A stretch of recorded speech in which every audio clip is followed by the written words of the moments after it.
ನಮಸ್ಕಾರ. ಇವತ್ತು ನಾವು ಒಂದು ಬಹುಮುಖ್ಯವಾದ ವಿಷಯದ ಬಗ್ಗೆ ಮಾತಾಡೋಣ. ನಮ್ಮ ಮಕ್ಕಳ ಮೇಲೆ, ಆಮೇಲೆ ನಮ್ಮ ಕುಟುಂಬಗಳ ಮೇಲೆ ಆಳವಾಗಿ ಪರಿಣಾಮ ಬೀರುತ್ತಿರೋ ಒಂದು ಡಿಜಿಟಲ್ ಬಿಕ್ಕಟ್ಟು ಇದು.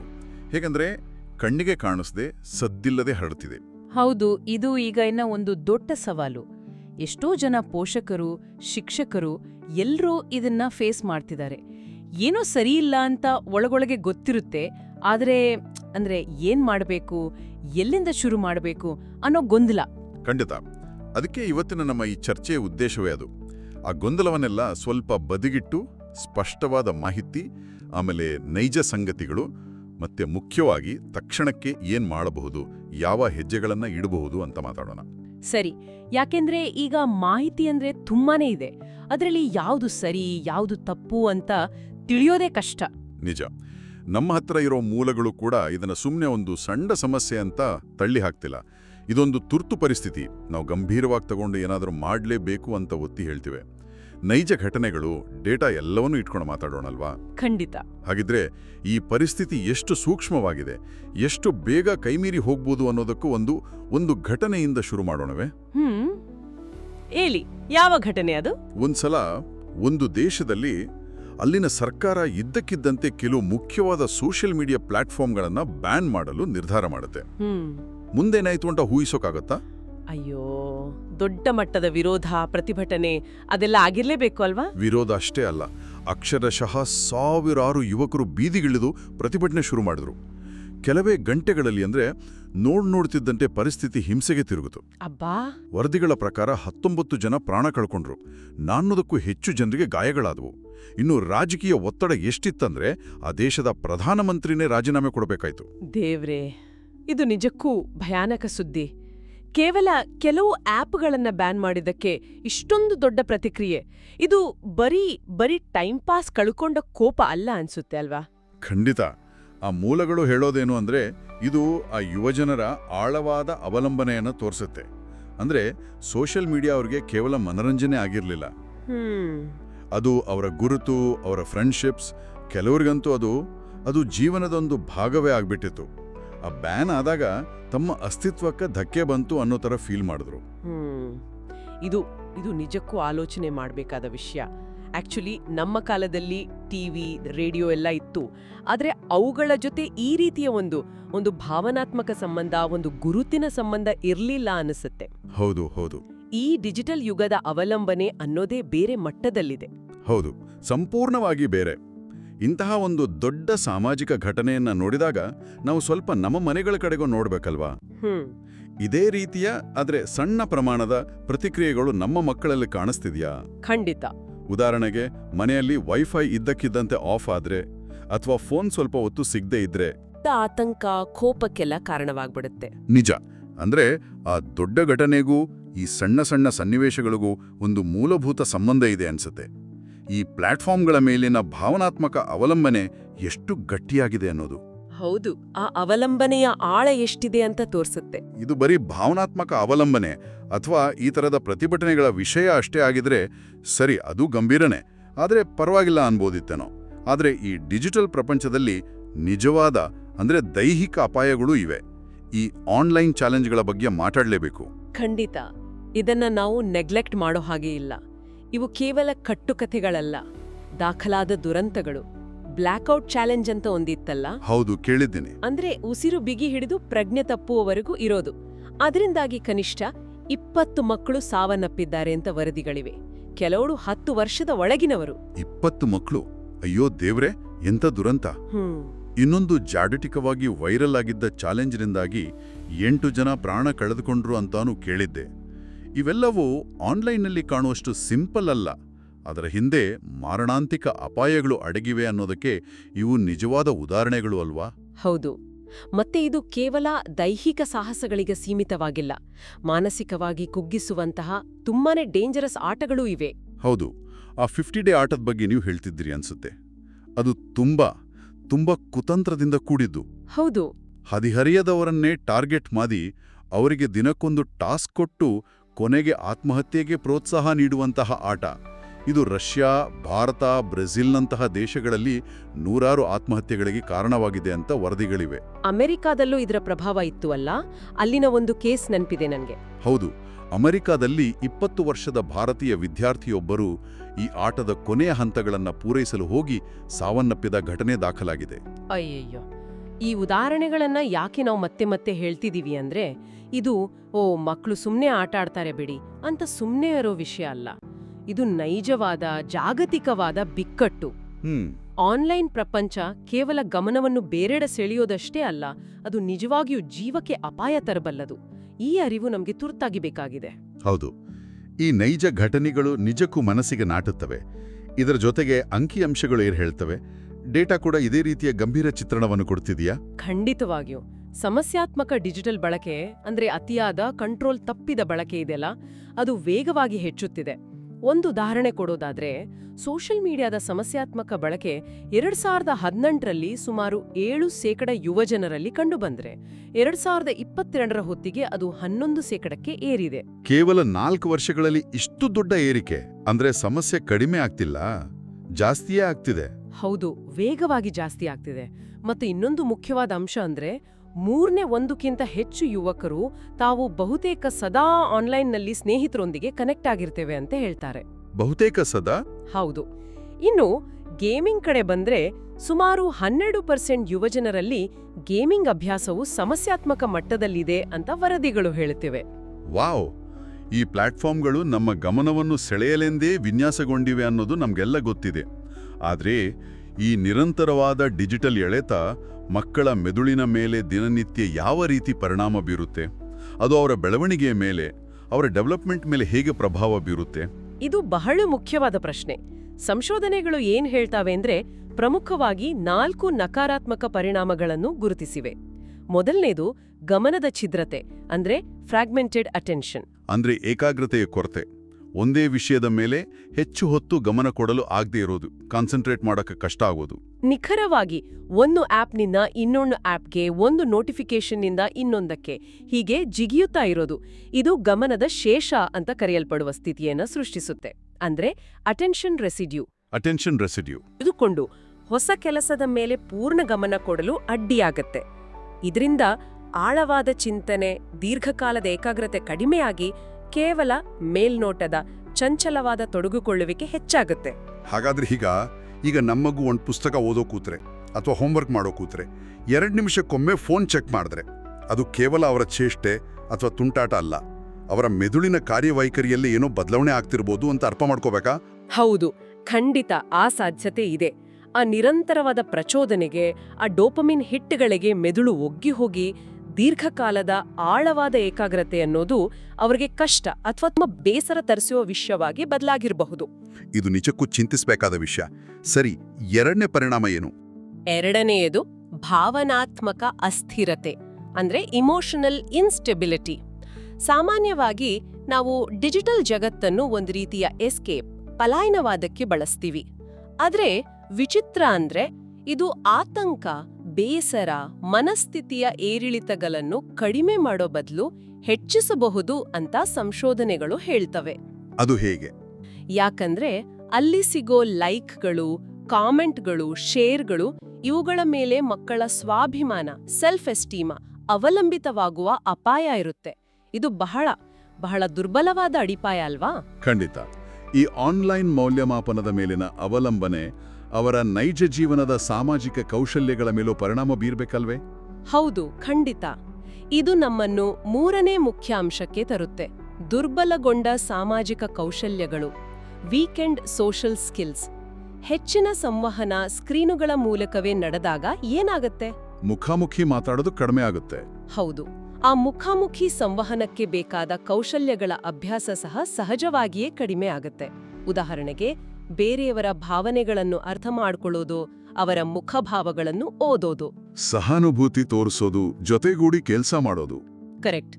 ಸಹಾನುಭೂತಿ, ಸಹಕಾರ, ಭಿನ್ನಾಭಿಪ್ರಾಯಗಳನ್ನು ಮುಖಾಮುಖಿಯಾಗಿ ಶಾಂತವಾಗಿ ಬಗೆಹರಿಸಿಕೊಳ್ಳೋದು, ಈ ಎಲ್ಲ ಕೌಶಲ್ಯಗಳು ಕುಂಠಿತವಾಗಬಹುದು. ಡಿಜಿಟಲ್ ಆಗಿ ಸಾವಿರಾರು ಫ್ರೆಂಡ್ಸ್ ಇರಬಹುದು, ಆದರೆ ನೈಜ ಜಗತ್ತಿನಲ್ಲಿ ಒಂಟಿತನ, ಪ್ರತ್ಯೇಕತೆಯನ್ನು ಅನುಭವಿಸುವ ಸಾಧ್ಯತೆ ಹೆಚ್ಚಿರುತ್ತೆ. ಇದು ಇದು ವಿಪರ್ಯಾಸ ಅಲ್ವಾ? ಕನೆಕ್ಟೆಡ್ ಆಗಿದ್ರೂ ಡಿಸ್ಕನೆಕ್ಟೆಡ್ ಆಗಿರೋದು. ಮತ್ತು 4ನೇ ಅಂಶ, 4ನೇದು ಮೂಲಭೂತ ಆರೋಗ್ಯದ ಮೇಲೆ ಪರಿಣಾಮ, ಬೇಸಿಕ್ ಹೆಲ್ತ್ ಡಿಸ್ರಪ್ಷನ್. ನಮ್ಗೆಲ್ಲ ಗೊತ್ತಿರೋ ಹಾಗೆ ಸ್ಕ್ರೀನ್ಗಳಿಂದ ಬರುವ ನೀಲಿ ಬೆಳಕು ನಿದ್ದೆಗೆ ಅಡ್ಡಿಪಡಿಸುತ್ತೆ. ಹೌದು, ಮೆಲಟೋನಿನ್ ಪ್ರೊಡಕ್ಷನ್ ಕಡಿಮೆ ಮಾಡುತ್ತೆ ಅಂತಾರಲ್ಲ. ಹೌದು. ಆಮೇಲೆ ಗಂಟೆಗಟ್ಲೆ ಒಂದೇ ಕಡೆ ಕೂತಿರೋದು ದೈಹಿಕ ಚಟುವಟಿಕೆಯನ್ನು ಕಡಿಮೆ ಮಾಡುತ್ತೆ. ಆ ನಿರಂತರವಾದ ಮಾನಸಿಕ ಪ್ರಚೋದನೆಯು ಮೆದುಳಿಗೆ ಸರಿಯಾದ ವಿಶ್ರಾಂತಿ ಸಿಗದಂತೆ ಮಾಡುತ್ತೆ. ಇವೆಲ್ಲವೂ ಸೇರಿ ನಿದ್ದೆಯ ಗುಣಮಟ್ಟ, ದೈಹಿಕ ಆರೋಗ್ಯ ಮತ್ತು ಕಾಲಕ್ರಮೇಣ ರೋಗನಿರೋಧಕ ಶಕ್ತಿಯ ಮೇಲೂ ನಕಾರಾತ್ಮಕ ಪರಿಣಾಮ ಬೀರಬಹುದು. ಈ ಸಮಸ್ಯೆಗಳು ಹೇಗೆ ಅಂದ್ರೆ, ನಿಧಾನವಾಗಿ ನಮ್ಮ ಗಮನಕ್ಕೆ ಬಾರದ ಹಾಗೆ ಶುರುವಾಗುವುದೇ ಇದರ ದೊಡ್ಡ ಅಪಾಯ ಅನ್ಸುತ್ತೆ. ಪೋಷಕರಾಗಿ ನಾವು ಕೆಲವೊಮ್ಮೆ ಇದನ್ನ ಸಮರ್ಥಿಸ್ಕೊಳ್ತೀವಿ ಕೂಡ. ಸ್ಕೂಲ್ ಮುಗಿಸಿ ಬಂದಿದ್ದಾರೆ, ಸ್ವಲ್ಪ ಹೊತ್ತು ಫೋನ್ ನೋಡ್ಲಿ ಬಿಡು, ಫ್ರೆಂಡ್ಸ್ ಜೊತೆ ಮಾತಾಡಬೇಕು ಅಲ್ವಾ, ಪಾಪ ಅವರಿಗೆ ಬೇರೆ ಏನು ಮನೋರಂಜನೆ ಇದೆ ಅಂತ ಸಬೂಬ್ ಹೇಳ್ತೀವಿ. ಹೌದು. ಇದನ್ನ ವಿವರಿಸೋಕೆ ಒಂದು ರೂಪಕ ಬಳಸಲಾಗುತ್ತೆ. ಮೊಳೆ ಮೇಲೆ ಕುಳಿತ ನಾಯಿ. ಮೊಳೆ ಮೇಲೆ ಕುಳಿತ ನಾಯಿಯೇ? ಅದ್ ಹೇಗೆ? ಸ್ವಲ್ಪ ವಿವರಿಸಿ. ಒಂದು ನಾಯಿ ಮೊಳೆ ಇರುವ ಜಾಗದಲ್ಲಿ ಕೂತಿರುತ್ತೆ. ಆ ಮೊಳೆ ಅದಕ್ಕೆ ಚುಚ್ಚುತ್ತಿರುತ್ತೆ, ಸ್ವಲ್ಪ ನೋವು ಕೊಡುತ್ತಿರುತ್ತೆ. ಅದಕ್ಕೆ ಆ ನಾಯಿ ಆಗಾಗ ಸಣ್ಣದಾಗಿ ನರಳುತ್ತಿರುತ್ತೆ. ಆದ್ರೆ ಆ ನೋವು ಆ ಜಾಗ ಬಿಟ್ಟು ಬೇರೆ ಕಡೆ ಹೋಗುವಷ್ಟು ತೀವ್ರವಾಗಿರುವುದಿಲ್ಲ. ಅಂದ್ರೆ ಸಹಿಸಿಕೊಳ್ಳುವಷ್ಟು ಇರುತ್ತೆ. ಹಾಗಾಗಿ ಅದು ಅಲ್ಲೇ ಕೂತಿರುತ್ತೆ, ನರಳುತ್ತಾ. ಅಂದ್ರೆ ನಮಗೆ ಸಮಸ್ಯೆ ಇದೆ ಅಂತ ಗೊತ್ತಿದ್ರೂ ಆ ಅಸ್ವಸ್ಥತೆ, ಆ ನೋವು ತೀರಾ ಹೆಚ್ಚಾಗುವವರೆಗೂ ನಾವದನ್ನ ಬದಲಾಯಿಸಲು ಪ್ರಯತ್ನಿಸುವುದಿಲ್ಲ. ಆ ಸಣ್ಣ ಸಣ್ಣ ಕಿರಿಕಿರಿಗಳನ್ನು ಸಹಿಸಿಕೊಂಡು ಹೋಗ್ತೇವೆ. ನಿಖರವಾಗಿ. ಸಮಸ್ಯೆ ನಿಜವಾಗ್ಲೂ ದೊಡ್ಡದಾದಾಗ, ಮಗುವಿನ ಅಂಕಗಳು ತೀರಾ ಕಡಿಮೆ ಆದಾಗ, ಆತಂಕ ವಿಪರೀತವಾದಾಗ, ಮಗು ಸಂಪೂರ್ಣವಾಗಿ ಎಲ್ಲರಿಂದ ದೂರವಾದಾಗ, ಆಗ ನಾವು ಗಾಬರಿಯಾಗಿ ಪರಿಹಾರ ಹುಡುಕಲು ಶುರು ಮಾಡ್ತೇವೆ. ಆದ್ರೆ ಆಗಲೂ ನಾವು ಹೆಚ್ಚಾಗಿ ಮಗುವಿನಲ್ಲೇ ಸಮಸ್ಯೆ ಹುಡುಕುತ್ತೇವೆ ಹೊರತು ನಮ್ಮ ಮನೆಯ ವಾತಾವರಣ, ನಮ್ಮ ಪೋಷಣಾ ಶೈಲಿ ಹೇಗೆ ಇದಕ್ಕೆ ಕಾರಣವಾಗಿರಬಹುದು ಅಂತ ಯೋಚಿಸುವುದು ತುಂಬಾನೇ ಕಡಿಮೆ. ಈ ಹಂತದಲ್ಲಿ ಕೆಲವು ಮೂಲಗಳು ಆಧುನಿಕ ಪೋಷಣಾ ಶೈಲಿಯ ಕಡೆಗೂ ಬೆರಳು ತೋರಿಸ್ತವೆ. ಅಂದ್ರೆ ನಮ್ಮ ಒಳ್ಳೆಯ ಉದ್ದೇಶಗಳೇ ಕೆಲವೊಮ್ಮೆ ನಮಗೆ ಅರಿವಿಲ್ಲದಂತೆ ಸಮಸ್ಯೆಗೆ ಕಾರಣವಾಗಬಹುದು ಅಂತ. ಹೌದು. ಈಗಿನ ಪೋಷಕರು ಮಕ್ಕಳನ್ನು ಯಾವುದೇ ಕಷ್ಟದಿಂದ, ನೋವಿನಿಂದ ರಕ್ಷಿಸಬೇಕು, ಅವರಿಗೆ ಎಲ್ಲವನ್ನೂ ಸುಲಭವಾಗಿ ಒದಗಿಸಬೇಕು ಅನ್ನೋ ಕಾಳಜಿ ಇದೆಯಲ್ಲ, ಇದು ಕೆಲವೊಮ್ಮೆ ಅವರ ಸ್ಥಿತಿಸ್ಥಾಪಕತ್ವ ಅಂದ್ರೆ ರೆಸಿಲಿಯನ್ಸ್, ಕಷ್ಟಗಳನ್ನು ಎದುರಿಸಿ ಮತ್ತೆ ಮೇಲೆದ್ದು ನಿಲ್ಲುವ ಸಾಮರ್ಥ್ಯ ಬೆಳೆಯೋದಿಕ್ಕೆ ಅಡ್ಡಿಯಾಗಬಹುದು ಅಂತ ಕೆಲವರು ವಾದಿಸ್ತಾರೆ. ಹಿಂದಿನ ತಲೆಮಾರಿನವರು ಹೋರಾಟ, ಸವಾಲುಗಳು, ಆಮೇಲೆ ತಕ್ಷಣಕ್ಕೆ ಸಿಗದ ಫಲಿತಾಂಶಗಳು, ಇವುಗಳ ಮೂಲಕವೇ ಗಟ್ಟಿಯಾದ್ರು ಅಂತ ಹೇಳ್ತಾರೆ ಅಲ್ವಾ? ಹೌದು. ನಾವು ಕೆಲವೊಮ್ಮೆ ಅದನ್ನ ಮರೆತು ಬಿಡ್ತೇವೆ. ಎಲ್ಲವೂ ತಕ್ಷಣಕ್ಕೆ ಸುಲಭವಾಗಿ ಸಿಗುವಂತೆ ಮಾಡಿದ್ರೆ ಅವರು ಆಂತರಿಕ ಶಕ್ತಿಯನ್ನು, ತಾಳ್ಮೆಯನ್ನು, ಪ್ರಯತ್ನ ಪಡುವ ಮನೋಭಾವವನ್ನು ಬೆಳೆಸ್ಕೊಳ್ಳುವುದು ಹೇಗೆ? ಇದು ನೇರವಾಗಿ ಡಿಜಿಟಲ್ ಆಲಸ್ಯದ ವೆಚ್ಚ ಅಂತ ಕರೆಯೋದಕ್ಕೆ ಸಂಬಂಧಿಸಿದೆ. ಯೋಚಿಸಿ ನೋಡಿ, ಆನ್ಲೈನ್ ಶಾಪಿಂಗ್ ಒಂದು ಕ್ಲಿಕ್ನಲ್ಲಿ ಮುಗಿಯುತ್ತೆ. ಅಲ್ಲಿ ಒಂದು ವಸ್ತುವಿನ ಬಗ್ಗೆ ಮನೆಯವರೊಂದಿಗೆ ಚರ್ಚಿಸುವ, ಅದರ ಅವಶ್ಯಕತೆ ಬಗ್ಗೆ ಯೋಚಿಸುವ ಪ್ರಕ್ರಿಯೆ ಕಡಿಮೆಯಾಗಬಹುದು. ಫುಡ್ ಡೆಲಿವರಿ ಆಪ್ಗಳು ಮನೆಯಲ್ಲೇ ಅಡಿಗೆ ಮಾಡಿ ಒಟ್ಟಿಗೆ ಕೂತು ಊಟ ಮಾಡುವ ಅನುಭವವನ್ನು ಕಡಿಮೆ ಮಾಡಬಹುದು. ಹಾಗಾದ್ರೆ ಅನುಕೂಲತೆಯ ಬೆನ್ನತ್ತಿ ಹೋಗಿ ನಾವು ಕುಟುಂಬದೊಳಗಿನ ಸಂವಹನ, ಶ್ರಮ, ಕೊಡುಗೆಯಂತಹ ಮೌಲ್ಯಗಳನ್ನು ಕಳೆದುಕೊಳ್ಳುತ್ತಿದ್ದೇವಾ? ಮಕ್ಕಳು ತಾಳ್ಮೆ, ಪ್ರಯತ್ನದ ಬದಲು ತಕ್ಷಣದ ಸಂತೃಪ್ತಿ, ಆಮೇಲೆ ನಿಷ್ಕ್ರಿಯ ಬಳಕೆಯನ್ನು ಕಲಿಯುತ್ತಿದ್ದಾರಾ? ಇದು ಯಾರ ಮೇಲೂ ದೋಷ ಹೊರಿಸುವ ಪ್ರಯತ್ನ ಅಲ್ಲ. ಇದು ಕೇವಲ ಒಂದು ಅವಲೋಕನ. ಬದಲಾಗಿ ಈ ಮಾದರಿಯನ್ನು ಗುರುತಿಸಿ ಅದನ್ನು ಬದಲಾಯಿಸಲು ನಾವೇನು ಮಾಡಬಹುದು ಅನ್ನೋದ್ರ ಕಡೆ ಗಮನ ಹರಿಸಬೇಕಾಗಿದೆ. ಸರಿ. ಇಲ್ಲಿಂದ ಮುಂದೆ ನಾವು ಸಕಾರಾತ್ಮಕ ಹೆಜ್ಜೆಗಳು ಅಂದ್ರೆ ಆಕ್ಷನಬಲ್ ಸ್ಟೆಪ್ಸ್, ಪರಿಹಾರಗಳ ಬಗ್ಗೆ ಮಾತಾಡೋಣ. ಗುರಿ ಇರೋದು ಬ್ಯಾಲೆನ್ಸ್, ಸಮತೋಲನವನ್ನು ಮರುಸ್ಥಾಪಿಸುವುದು. ಖಂಡಿತ. ಕೇವಲ ಕಠಿಣ ನಿಯಮಗಳನ್ನು ಹೇರುವುದಕ್ಕಿಂತ ಕಾರ್ಯಸಾಧ್ಯವಾದ ಸಕಾರಾತ್ಮಕ ಬದಲಾವಣೆಗಳ ಬಗ್ಗೆ ಗಮನ ಹರಿಸೋಣ.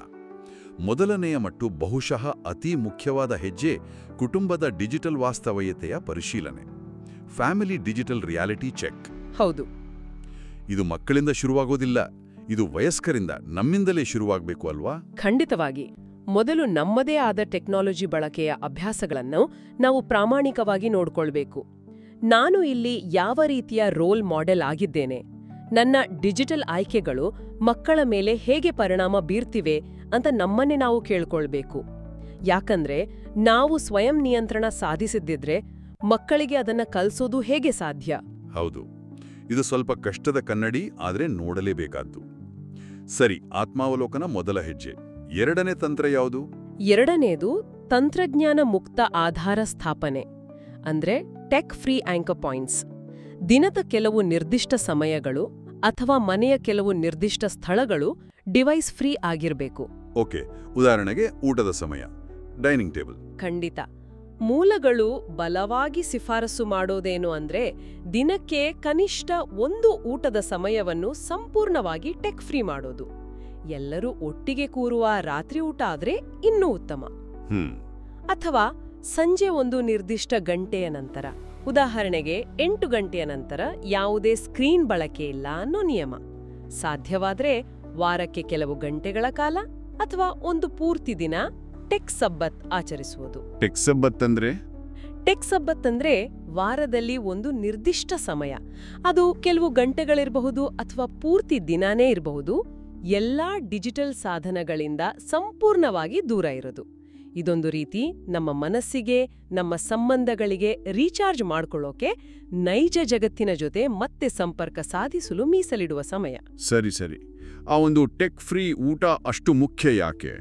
ಅದು ಹೇಗೆ ನಾವು ಮೊದಲು ಚರ್ಚಿಸಿದ ಸಮಸ್ಯೆಗಳನ್ನು, ಅಂದ್ರೆ ಆ ಸಾಮಾಜಿಕ ಕೌಶಲ್ಯಗಳ ಕೊರತೆ, ಗಮನದ ಕೊರತೆ, ಇವುಗಳನ್ನು ಸರಿಪಡಿಸಲು ಸಹಾಯ ಮಾಡುತ್ತೆ? ಅದು ನೇರವಾಗಿ ಆ ಸಮಸ್ಯೆಗಳಿಗೆ ಪರಿಹಾರ ನೀಡುತ್ತೆ. ಸ್ಕ್ರೀನ್ಗಳು ಇಲ್ಲದಿದ್ದಾಗ ಏನಾಗುತ್ತೆ? ನಾವು ಪರಸ್ಪರ ಮುಖ ನೋಡಿ ಮಾತಾಡಲೇಬೇಕು. ಹೌದು. ಬೇರೆಯವರು ಹೇಳೋದನ್ನು ಗಮನವಿಟ್ಟು ಕೇಳಬೇಕು, ಯೋಚಿಸಿ ಪ್ರತಿಕ್ರಿಯಿಸಬೇಕು. ಮಕ್ಕಳಿಗೆ ಒಂದು ಸೇಫ್ ವಾತಾವರಣದಲ್ಲಿ ತಮ್ಮ ಅನಿಸಿಕೆಗಳನ್ನು ಹಂಚಿಕೊಳ್ಳಲು, ಸಣ್ಣಪುಟ್ಟ ಭಿನ್ನಾಭಿಪ್ರಾಯಗಳನ್ನ ಬಗೆಹರಿಸಿಕೊಳ್ಳಲು ಅವಕಾಶ ಸಿಗುತ್ತೆ. ಇದು ಸ್ಕ್ರೀನ್ಗಳಿಂದಾಗಿ ಕಳೆದು ಹೋಗುತ್ತಿರುವ ಕುಟುಂಬದೊಳಗಿನ ಸಂವಹನ ಮತ್ತು ಬಾಂಧವ್ಯವನ್ನ ಮತ್ತೆ ಗಟ್ಟಿಗೊಳಿಸುತ್ತೆ. ಎಲ್ಲರನ್ನೂ ಆ ಕ್ಷಣದಲ್ಲಿ ಆ ಜಾಗದಲ್ಲಿ ಇರುವಂತೆ ಮಾಡುತ್ತೆ, ಪ್ರೆಸೆಂಟ್ ಆಗಿರುವಂತೆ ಮಾಡುತ್ತೆ. ಅರ್ಥವಾಯ್ತು. ಮೂರನೇ ತಂತ್ರ ಏನು? ಮೂರನೆಯದು ವೀಕ್ಷಣೆ ಮತ್ತು ಸಂಪರ್ಕ, ಅಬ್ಸರ್ವೇಷನ್ ಮತ್ತು ಕನೆಕ್ಷನ್. ಅಂದ್ರೆ ಪೋಷಕರು ತಮ್ಮ ಮಕ್ಕಳನ್ನು ಸೂಕ್ಷ್ಮವಾಗಿ ಗಮನಿಸಬೇಕು ಮತ್ತು ತಾವೇ ಸ್ವಯಂ ನಿಯಂತ್ರಣದ ಮಾದರಿಯಾಗಬೇಕು. ನಿಮ್ಮ ಮಗು ಸ್ಕ್ರೀನಿಂದ ದೂರ ಇದ್ದಾಗ ಅವರ ಮನಸ್ಥಿತಿ ಹೇಗಿರುತ್ತೆ ಅಂತ ಗಮನಿಸಿ. ಓಕೆ, ಏನನ್ನ ಗಮನಿಸಬೇಕು? ಅವರ ಮೂಡ್ ಹೇಗಿರುತ್ತೆ ಅಂತನಾ? ಹೌದು. ಆ ಬೇರ್ಪಡುವಿಕೆ ಅವರಲ್ಲಿ ಆತಂಕ, ಕಿರಿಕಿರಿ ಅಥವಾ ಮತ್ತೆ ಸ್ಕ್ರೀನ್ಗೆ ಹೋಗ್ಬೇಕೆಂಬ ತೀವ್ರ ಬಯಕೆಯನ್ನ ಹುಟ್ಟುಹಾಕುತ್ತಿದೆಯಾ? ಇದನ್ನು ನಾವು ಅರ್ಥ ಮಾಡಿಕೊಳ್ಳಬೇಕಾದ ಒಂದು ಲಕ್ಷಣ ಅಂತ ಪರಿಗಣಿಸಬೇಕು. ಇದು ಅವರ ಅವಲಂಬನೆಯ ಮಟ್ಟವನ್ನ ಸೂಚಿಸಬಹುದು. ಅಂದ್ರೆ ಒಂದು ರೀತಿ ವಿಡ್ರಾವಲ್ ಸಿಂಪ್ಟಮ್ಸ್ ತರದ ಲಕ್ಷಣಗಳನ್ನು ಗಮನಿಸಬೇಕಾ? ಹೌದು, ಒಂದು ರೀತಿಯಲ್ಲಿ ಹಾಗೆ ಹೇಳಬಹುದು. ನಂತರ ಬಹಳ ಮುಖ್ಯವಾಗಿ ನೀವೇ ಮಾದರಿಯಾಗಬೇಕು. ಮಕ್ಕಳು ಹೇಗೆ ವರ್ತಿಸಬೇಕು ಅಂತ ನೀವು ಬಯಸುತ್ತೀರೋ ಹಾಗೆ ನೀವು ವರ್ತಿಸಿ ತೋರಿಸಬೇಕು. Lead by example. ಎಕ್ಸಾಕ್ಟ್ಲಿ. ಅವರು ಫೋನಿಂದ ದೂರ ಇರಬೇಕು ಅಂದ್ರ ಮೊದಲು ನೀವು ನಿಮ್ಮ ಫೋನಿಂದ ದೂರ ಇರಬೇಕು. ಸುಮ್ಮನೆ ಸ್ಕ್ರೋಲ್ ಮಾಡೋ ಬದಲು ಎದ್ದು ಒಂದು ವಾಕ್ ಹೋಗಿ, ಕೈಗೆ ಒಂದು ಪ್ರಿಂಟೆಡ್ ಪುಸ್ತಕ ತೆಗೆದುಕೊಳ್ಳಿ. ಆನ್ಲೈನ್ನಲ್ಲಿ ಮೆಸೇಜ್ ಮಾಡೋ ಬದಲು ನೇರವಾಗಿ ಕರೆ ಮಾಡಿ ಅಥವಾ ಸಾಧ್ಯವಾದ್ರೆ ಭೇಟಿಯಾಗಿ ಮಾತಾಡಿ. ನೀವು ತೋರಿಸುವ ಮಾದರಿ ಇದೆಯಲ್ಲ, ಅದು ಅತ್ಯಂತ ಶಕ್ತಿಯುತವಾದದ್ದು. ಸರಿ, ಹಾಗಾದ್ರೆ ಒಟ್ಟಾರೆ ಚಿತ್ರಣ ನೋಡಿದ್ರೆ ಇದು ಟೆಕ್ನಾಲಜಿಯನ್ನ ಸಂಪೂರ್ಣವಾಗಿ ದೂರವಿಡುವ ಬಗ್ಗೆ ಅಲ್ಲ. ನಾವು ಟೆಕ್ನಾಲಜಿ ವಿರೋಧಿಗಳಾಗಬೇಕಿಲ್ಲ. ಖಂಡಿತ ಇಲ್ಲ, ಖಂಡಿತ ಇಲ್ಲ. ಗುರಿ ಇರೋದು ಪಾಂಡಿತ್ಯ ಸಾಧಿಸೋದು, ಮಾಸ್ಟರಿ. ಈ ಶಕ್ತಿಶಾಲಿ ಸಾಧನಗಳಿಂದ ನಾವು ಬಳಸಲ್ಪಡುವ ಬದಲು ಅವುಗಳನ್ನು ನಾವು ಹೇಗೆ ಜವಾಬ್ದಾರಿಯುತವಾಗಿ ಬಳಸುವುದು ಅಂತ ಮಕ್ಕಳಿಗೆ ಕಲಿಸುವುದು. ಇದಕ್ಕೆ ಪ್ರೀತಿ ಬೇಕು, ಸ್ಪಷ್ಟವಾದ ಉದ್ದೇಶಗಳಿರಬೇಕು ಮತ್ತು ಕೆಲವೊಮ್ಮೆ ಸಹಾನುಭೂತಿಯಿಂದ ಕೂಡಿದ ಶಿಸ್ತು ಕೂಡ ಬೇಕಾಗುತ್ತೆ. ಶಿಸ್ತು? ಹೌದು. ಅನಾರೋಗ್ಯಕರ ಅಭ್ಯಾಸಗಳಿಗೆ ಬೇಡ ಎಂದು ಹೇಳುವುದು, ಆರೋಗ್ಯಕರ ಗಡಿಗಳನ್ನು ಹಾಕುವುದು, ಇದು ಕೂಡ ಪ್ರೀತಿಯ ಒಂದು ರೂಪವೇ. ಕಷ್ಟ ಆದ್ರೂ ಲಾಂಗ್ ಟರ್ಮ್ನಲ್ಲಿ ಒಳ್ಳೆಯದು. ಸರಿ, ಇದುವರೆಗಿನ ಚರ್ಚೆ ತುಂಬಾ ಸ್ಪಷ್ಟತೆಯನ್ನು ನೀಡಿದೆ. ಸಮಸ್ಯೆಯ ಗಂಭೀರತೆಯನ್ನು ನೋಡಿದ್ದೇವೆ, ಆಘಾತಕಾರಿ ಘಟನೆಗಳು, ಆಮೇಲೆ ಆತಂಕ ಮೂಡಿಸುವ ಅಂಕಿಅಂಶಗಳು. ಆದರೆ ಅದೇ ಸಮಯದಲ್ಲಿ ನಾವು ತಕ್ಷಣಕ್ಕೆ ತೆಗೆದುಕೊಳ್ಳಬಹುದಾದ ಸ್ಪಷ್ಟವಾದ ಮೊದಲ ಹೆಜ್ಜೆಗಳನ್ನು ನೋಡಿದ್ದೇವೆ. ಹೌದು, ನಮ್ಮಿಂದಲೇ ಶುರುವಾಗುವ ಆ ಕುಟುಂಬದ ಡಿಜಿಟಲ್ ಪರಿಶೀಲನೆ, ದಿನಕ್ಕೊಂದು ಟೆಕ್ ಫ್ರೀ ಊಟದ ಕಮಿಟ್ಮೆಂಟ್ ಮತ್ತು ಸ್ಕ್ರೀನ್ಗಳು ಆಫ್ ಆದಾಗ ನಮ್ಮ ಮಕ್ಕಳು ಹೇಗಿರುತ್ತಾರೆ ಎಂಬುದನ್ನು ಗಮನಿಸುವುದು. ಸಂದೇಶ ಸ್ಪಷ್ಟವಾಗಿದೆ. ಕೇವಲ ಕೇಳಿಸಿಕೊಳ್ಳುವುದಷ್ಟೇ ಅಲ್ಲ, ಆಳವಾಗಿ ಅರ್ಥ ಮಾಡಿಕೊಂಡು ಸಕಾರಾತ್ಮಕವಾಗಿ ಕಾರ್ಯಪ್ರವೃತ್ತರಾಗಬೇಕು. ಖಂಡಿತ. ಈ ಚರ್ಚೆಯ ಕೊನೆಯಲ್ಲಿ ಕೇಳುಗರು ಯೋಚಿಸಲಿಕ್ಕಾಗಿ ಒಂದು ಚಿಕ್ಕ ಸವಾಲನ್ನು ಮುಂದಿಡೋಣವೇ? ಓ ಖಂಡಿತ. ಏನು ಸವಾಲು? ನಾವು ಮಾತಾಡಿದ್ವಿ, ಈ ಸಾಧನಗಳ ಮೇಲಿನ ಅವಲಂಬನೆ ಮಕ್ಕಳನ್ನು ತಕ್ಷಣದ ಉತ್ತರಗಳನ್ನು ಹುಡುಕುವಂತೆ ಮಾಡುತ್ತೆ. ಅದು ಅವರ ವಿಮರ್ಶಾತ್ಮಕ ಚಿಂತನೆ ಅಂದ್ರೆ ಕ್ರಿಟಿಕಲ್ ಥಿಂಕಿಂಗ್, ಸ್ವಂತವಾಗಿ ಸಮಸ್ಯೆ ಬಗೆಹರಿಸುವ ಸಾಮರ್ಥ್ಯವನ್ನು ಕುಂಠಿತಗೊಳಿಸಬಹುದು ಅಂತ. ಹೌದು, ಅವರು ಪ್ರಾಬ್ಲಮ್ ಸಾಲ್ವ್ ಮಾಡೋ ಬದಲು ಗೂಗಲ್ ಸರ್ಚ್ ಮಾಡ್ತಾರೆ. ಸರಿಯಾಗಿ ಹೇಳಿದ್ರಿ. ಹಾಗಾಗಿ ಕೇಳುಗರಿಗೆ ನಮ್ಮ ಸವಾಲು, ಈ ವಾರ ನಿಮ್ಮ ಮಕ್ಕಳಿಗೆ ಸರಳವಾದ, ಕೈಯಿಂದ ಮಾಡುವ ಬಹು ಹಂತದ ಸಮಸ್ಯೆ ಪರಿಹರಿಸುವ ಕೆಲಸವನ್ನು ಪರಿಚಯಿಸಬಹುದೇ? ಅದು ಗೂಗಲ್ ಸಹಾಯವಿಲ್ಲದೆ ಸ್ವಲ್ಪ ಪ್ರಯತ್ನ, ಆಲೋಚನೆ ಮತ್ತು ಬಹುಶಃ ಸ್ವಲ್ಪ ಹತಾಶೆಯ ಮೂಲಕವೇ ಪೂರ್ಣಗೊಳಿಸಬೇಕಾದ ಕೆಲಸವಾಗಿರಲಿ. ಓಕೆ, ಯಾವ ಥರದ ಕೆಲಸ? ಉದಾಹರಣೆ ಕೊಡಬಹುದಾ? ಯಾವುದಾದ್ರೂ ಆಗ್ಬೋದು. ಒಂದು ಸ್ವಲ್ಪ ಕಷ್ಟವಾದ ಪಜಲ್ ಅಥವಾ ಸೂಚನೆಗಳನ್ನು ಅನುಸರಿಸಿ ಮಾಡುವ ಕರಕುಶಲ ವಸ್ತು, ಒಂದು ಹೊಸ ಅಡಿಗೆಯನ್ನು ಪಾಕವಿಧಾನ ನೋಡಿ ಮಾಡುವುದು, ಅಥವಾ ಸರಳವಾದ ವಿಜ್ಞಾನ ಪ್ರಯೋಗ. ಉದ್ದೇಶ ಇಷ್ಟೇ: ತಕ್ಷಣದ ಉತ್ತರ ಸಿಗದಿದ್ದಾಗ ಪ್ರಯತ್ನ ಪಡುವ, ಯೋಚಿಸುವ, ಸ್ವಾವಲಂಬನೆಯ ಸ್ನಾಯುವನ್ನು ಬಲಪಡಿಸುವುದು. ಇದು ಬಹಳ ಒಳ್ಳೆಯ ಪ್ರಾಯೋಗಿಕ ಸವಾಲು. ಆ ಹಂತವಾಗಿ ಯೋಚಿಸುವ, ಪ್ರಯತ್ನಿಸುವ ಕೌಶಲ್ಯವನ್ನು ಮತ್ತೆ ಬೆಳೆಸುವುದು ಮುಖ್ಯ. ಸರಿ, ನಮ್ಮ ಮುಂದಿನ ಚರ್ಚೆಯಲ್ಲಿ ಈ ಡಿಜಿಟಲ್ ಪರಿಸರಗಳು ಮಕ್ಕಳ ಮೆದುಳಿನ ಮೇಲೆ, ವಿಶೇಷವಾಗಿ ಗಮನ ಮತ್ತು ನಿದ್ದೆಯ ಮೇಲೆ ಹೇಗೆ ಇನ್ನೂ ಆಳವಾಗಿ ಪರಿಣಾಮ ಬೀರುತ್ತವೆ ಎಂಬುದರ ಬಗ್ಗೆ ಮಾತಾಡೋಣ. ಮತ್ತು ಮುಖ್ಯವಾಗಿ ಆ ಅದೃಶ್ಯ ಹಾನಿಯನ್ನು ತಡೆಯಲು ಸಹಾಯ ಮಾಡುವ ಸರಳವಾದ ಆದರೆ ಶಕ್ತಿಯುತವಾದ ಕುಟುಂಬ ದಿನಚರಿಗಳ ಬಗ್ಗೆ, ರೂಟೀನ್ಗಳ ಬಗ್ಗೆ ಚರ್ಚಿಸೋಣ. ಖಂಡಿತ. ಆ ಪ್ರಾಯೋಗಿಕ ಪರಿಹಾರಗಳನ್ನು ಮುಂದಿನ ಬಾರಿ ನೋಡೋಣ. ಅಲ್ಲಿಯವರೆಗೂ ನಮಸ್ಕಾರ. ನಮಸ್ಕಾರ.